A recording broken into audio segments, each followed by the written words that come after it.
बटेंगे तो कटेंगे नारे में ये सामाजिक समरसता का नारा है।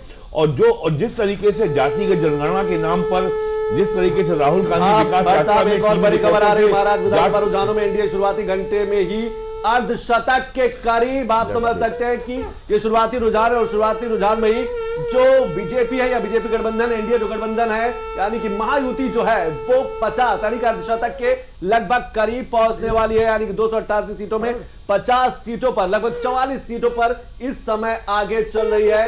कई बड़े फैक्टर वहां पर नजर आ रहे हैं। जिस तरीके से पिछले 5 सालों में कहा जा सकता है महाराष्ट्र एक बड़े बदलाव को देखा है। रुझानों में महाविकास आघाड़ी भी 7 सीटों पर आगे चल रही है। तो कहीं ना कहीं महाविकास आघाड़ी में कहा जा सकता है कि वो बयानबाजी रही है, वो विवाद रहा है, वो आपसी सिर फुटबॉल रहा है, उसके भी असर कहीं कहीं देखने को मिल सकते हैं। विजय जी किस तरीके से देख पा रहे हैं?